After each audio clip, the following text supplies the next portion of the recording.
Դուք էլ ձեզ պիտի զսպեք երևի թե, որտեղ արդեն երկրորդ անգամ է ձեր կյանքում այս իրավիճակը կրկնվում։ Ինչ եք մտածում, տիկին Արուս։ Հոգու խորքում ամեն դեպքում կուզեիք, որ ձեր տղան չվերադառնար հայրենիք։ Ամեն դեպքում հայրենիքը դարձել է բոլորի համար բանտարկվելու վայր։ Այո, շատ եմ ստիպել, որ ինքը չվերադառնա։ Բայց իմ տղաս հզոր է, ուժեղ է։ Այս ապիրախ իշխանությունը իմ տղայից վախենում է, որովհետև միակ իմպիչմենտի թեկնածուն էր։ Լավ, այդ ինչ պիտի աներ, որ այդքան պիտի վախենայի։ Ամբողջ լծակները իշխանության ձեռքում չէ։ Ուղղակի պետք է երկիրը բարեկարգեր։ Ժողովրդի կողքին կանգնած մարդ էր իմ տղաս։ Ամբողջ Մասիս քաղաքի ամբողջ շրջանը,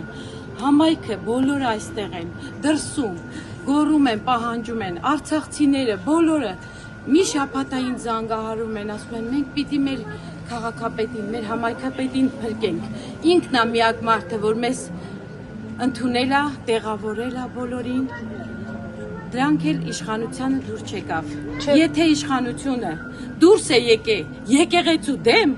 ուրեմն դուք հասկացեք, մենք երկիր չունենք, կորցնում ենք մեր երկիրը։ Մենք պիտի փրկենք մեր երկիրը։ Իմ տղան ուժեղ է, հզոր է եւ ինքը անկոտրուն է մինչեւ։ Արդյոք ձեր տղան հենց արցախցիների հանդեպ այդ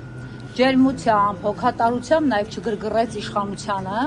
որովհետեւ ես գոնե եղել եմ այդ օրերին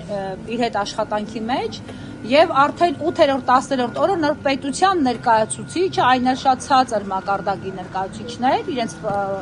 ռանգով եկան Մասիսի քաղաքապետարան, որպեսզի հասկանան ինչ է կատարվում։ Մինչդեռ մոտավորապես 20,000 բնակիչ իջել էր հենց Մասիս եւ այնտեղ տեղավորվում էին եւ բնակարանային հարցեր լուծվում եւ կեցության, կացության պայմաններ։ Արդյոք սրանով չի գրգռել եւ վերջին կաթիլը չդարձավ իմպիչմենտի թեկնածության շուրջ այդ քաղաքական քննարկումները։ Սիրելի լրագրողներ, ասեմ ձեզ, որ իշխանությունը իմ տղին հենց դա դրդապատճառ եղավ, նաև որ ինքը 18,000 արցախցի տեղավորեց, բոլորին հասնում էր, օգնում էր, ու իշխանությանը դա դուր չեկավ, որովհետև իրանք Արցախը հանձնեցին։ Սկզբից ասեցին Արցախը Հայաստան է եւ վերջ, հետո հանձնեցին Արցախը։ Դուրս եկեք բակ, տեսեք ինչքան արցախցի է բողբում։ Ասում են մեր տունը թողել ենք, հիմա էլ մեր ղեկավարին են տանում մեր ձեռքից։ Իշխանության որևէ ներկայացուցիչ կարա այսքան մարդ հավաքի իր շուրջ։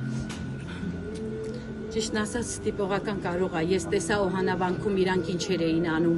եկեղեցին կարգալույց եղած քահանային բերեցին ու իրանց մարդկանց բոլորին բերել էին, ասում էին եկեք աղոթքին մասնակցեք, երբևիցե իրանք խաչակնքել չգիտեն անգամ, բայց այդ օրը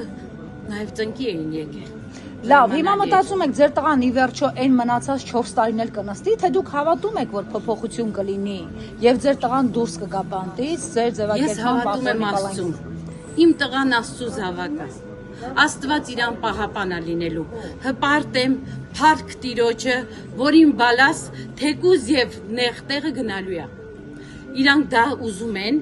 Աստված մեծ է իմ տղայիս կհանի տեղից։ Իսկ ավականու կազմը ամուր կմնա եւ թույլ չեն տա, որպեսզի իշխանությունը այնտեղ հասնի իր բաղձալի կետին, օրինակ նորից ընտրություններ նշանակի։ Բոլորն են կանգնած, բոլորը իրար ավականու կազմը, իր աշխատողները, բոլորը կանգնած են։ Իհարկե, եթե նույն այս ձևի շինծու չսարքեն իմ տղային, ոնց սարքեցին իմ տղայիս 6 տարի 3 ամիս դատեցին, առանց իր ներկայությամբ, նաև ես բողոքում եմ, նաև ես պահանջում եմ դատավորից, որ մի անգամ, եթե մի հոգի բացակայ է եղել դատարանը դատին, ինքը դատը հետաձգել է, որքանով է դա արդար, որ ինքը առանց իմ տղայի ներկայությամբ իմ տղային դատապարտեց, առանց լսված լինելու, այո, ես դա բողոքում եմ։ Ամեն դեպքում Աթանեսյանը, Տիգրան Աթանեսյանը, ով պաշտպանում է ձեր որդու շահերը դատարանում, կբողոքարկի այս որոշումը։ Միանշանակ պետք է բողոքարկենք, միանշանակ։